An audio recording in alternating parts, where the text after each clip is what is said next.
জমা দিলে প্রিয় শিক্ষার্থীরা, অনলাইন দ্বিতীয় পর্ব ক্লাসে নবকুমারী শরীরের পক্ষ থেকে তোমাদের স্বাগত। আজ আমি ষষ্ঠ শ্রেণীর গণিত বিষয় তথ্য উপাত্ত নিয়ে আলোচনা করব। বিষয় নিয়ে আজ এখানে তথ্য দেওয়া আছে, যেমন লেখা আছে নিচের তথ্যটি বড় এবং প্রশ্নগুলো উত্তর দাও। ওভার রান দেওয়া আছে, প্রথম ওভারে 10 রান দিয়েছে, দ্বিতীয় ওভারে 8 রান, তৃতীয় ওভারে 5 রান, চতুর্থ ওভারে 0 রান, পঞ্চম ওভারে 7 রান, ষষ্ঠ ওভারে 12 রান, সপ্তম ওভারে 8 রান, অষ্টম ওভারে 5 রান, নবম ওভারে 9 রান, দশম ওভারে 12 রান দিয়েছে। সর্বপ্রথম ফার্স্টে ছিল রেখাচিত্র কি। এখন আমরা রেখাচিত্র কি তা এখানে আমি লিখে দিয়েছি, দেখো সবাই। রেখাচিত্র কোন তথ্য সমূহকে চিত্রাকর্ষক ও বোঝার জন্য রেখাচিত্রের মাধ্যমে উক্ত তথ্যকে উপস্থাপন করাকে রেখাচিত্র বলে। তাহলে আমরা রেখাচিত্র পেয়ে গেছি। এখন আমরা খ নাম্বার উপরের তথ্যের ভিত্তিতে রানের গড় নির্ণয় করব। তাহলে দেখো রানের গড় কিভাবে নির্ণয় করি, সবাই ভালো করে লিখে নাও এটা।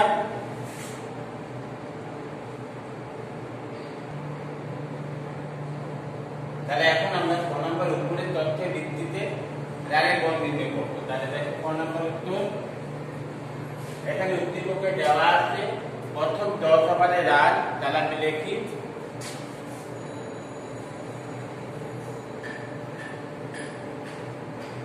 উদ্দীপকে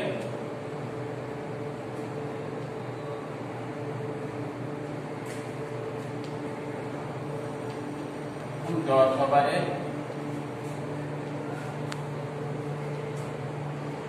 রান যথাক্রমে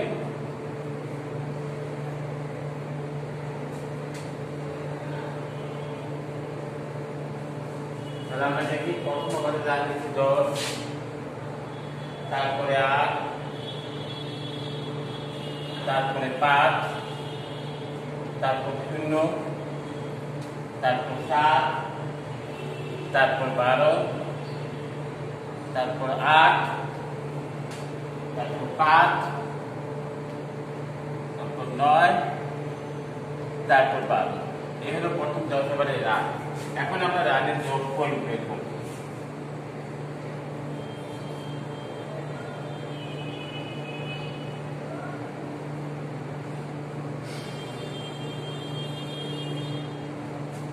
দেখি যোগফল কত হয়, 10 যোগ 8 যোগ 5 যোগ 0 যোগ 7 যোগ 12 যোগ 8 যোগ 5, তারপর যোগ 9 যোগ 12।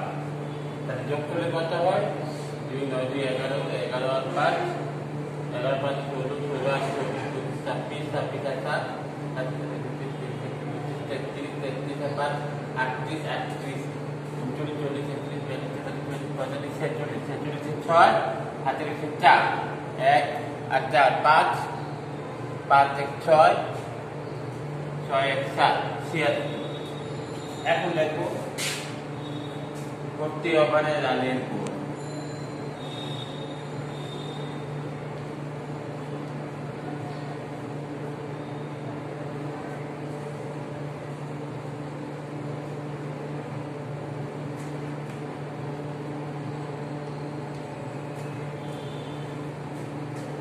এখানে দেখো মোট রান, মানে 10 ওভারে মোট রান কত হয়েছে সেটা মোট ওভার।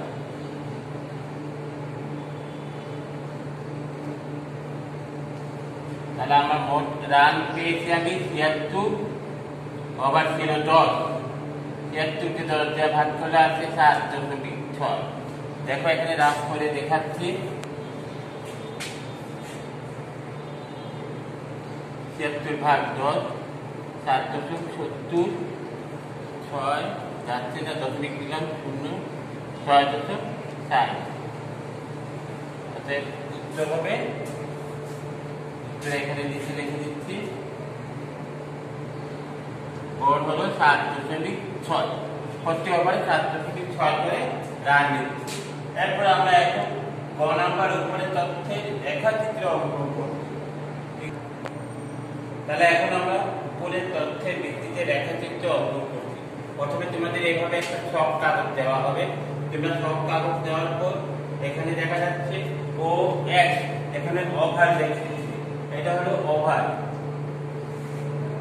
প্রতি এক ঘর বাদ দিয়ে বললাম প্রথম ওভারে, এখানে দ্বিতীয় ওভার, তারপরে একটা ঘর বাদ দিয়ে তৃতীয় ওভার, একটা ঘর বাদ দিয়ে এভাবে আমরা দশম ওভার পর্যন্ত চলে গেলাম।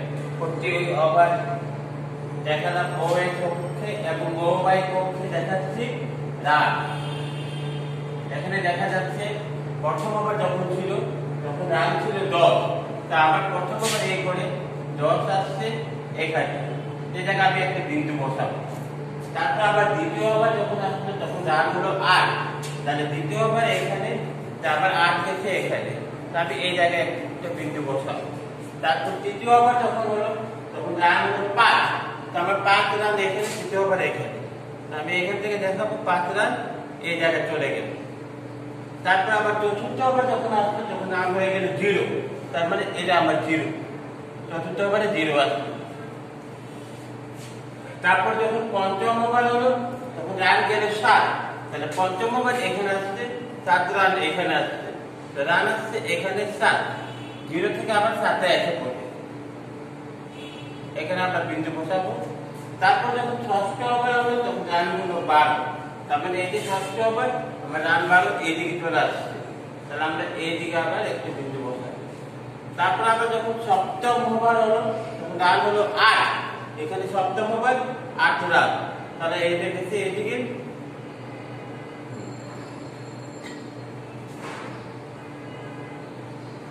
বিন্দুটা বসালাম। তারপর আবার অষ্টম ওভার যখন হলো রান হলো 5, এই অষ্টম ওভার রান আসলো 5 হলো এখানে, তা আমরা এখানে দেখাচ্ছি অষ্টম ওভারে রান আসলো 5।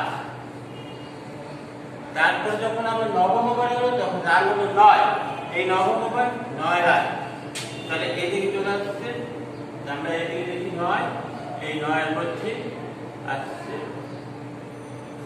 তারপর আবার যখন দশম ওভার আসলো তখন রান হলো 12, এই দশম ওভার রান 12 এদিকে চলে আসছে, আমরা এদিকে দেখি দশম ওভারে রান 12।